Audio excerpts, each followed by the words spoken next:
In the area of productivity, we hear of terms like Japanese terms like Kaizen or Ikigai and other things. Um, why are Indian ideas not more well known in this area? It is one reason is in this modern world today, the industrial superpowers are USA and later Japan, and Japan had a miraculous economic recovery after the Second World War and rising to the top of the economic ladder. So people were curious, what are the special practices that the Japanese follow? And we found out terms like Kaizen, Ikigai and others. Quality circles, for example. So that was that. One reason was the extraordinary economic success story of Japan. But it's not that Indian ideas are not well known. In general, Indian ideas, many of them are popular all over the world. The most striking example is yoga. You have an international day of yoga. You don't have an international day of Ikigai or Kaizen. You have an international day of yoga, which is a United Nations recommended, accepted day. That just shows the enormous worldwide popularity and acceptability of yoga.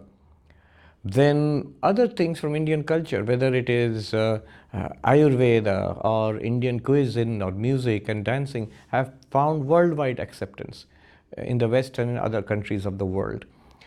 Especially Indian philosophy and spirituality, whether it is Vedanta or Buddhism, or so in many places across the world, these ideas have taken root. And remember, this has been done only on the merit of these ideas. They are not backed. There are a few teachers who went and taught this and were immediately taken up by large numbers of people in America and Europe. Remember, it is not backed by money or huge organizations or military power or any government. Just on the quality of the teachings, the power of these ideas that people accepted it. Now, in the area of productivity also, you will see, I'm saying this only half seriously, half jokingly, the Indian term jugaad has come into acceptance. Not that that's a very good thing, but in some sense it is also a good thing. With the minimality of resources, what innovation one can, doing a lot with less. That is one idea, but there are many others which will come slowly to the forefront. One reason is why Indian ideas in industry are not yet common is that we ourselves tend to copy ideas from the West or from Japan instead of developing our own philosophy of management. There is some effort towards that. In IIM Calcutta, for example, there is a Center of Human Values in Management. There are a number of Indian management thinkers who have thought about the Indian ethos in management and have developed certain ideas which can, first of all, it needs to be taken up in a big way by Indian industry and demonstrated that these things are successful. Some companies are doing it. And then surely, when you demonstrate the success of this, even in the sphere of productivity in management, Indian ideas will spread across the world. There are many ideas. So for example, ideas in the Bhagavad Gita for leadership, for management. Now, Gita, Upanishads, these are not management texts. These are what are called Moksha Shastra. They have a high spiritual purpose and goal. But the wisdom embodied in them can certainly be applied. One idea which is popular in management circles, leadership circles, is servant leadership. And the source of that, it goes back to the book Journey to the East. Hermann Hesse, whose book Siddhartha was once very popular among youngsters in Indian college campuses. A movie was also made out of it. He had written this other book which is not so well known. This is Journey to the East. It's about a group of people from some European country who undertake a spiritual pilgrimage to some unnamed monastery in the East. Now in their group there is a servant called Leo. And this Leo is a wonderful character.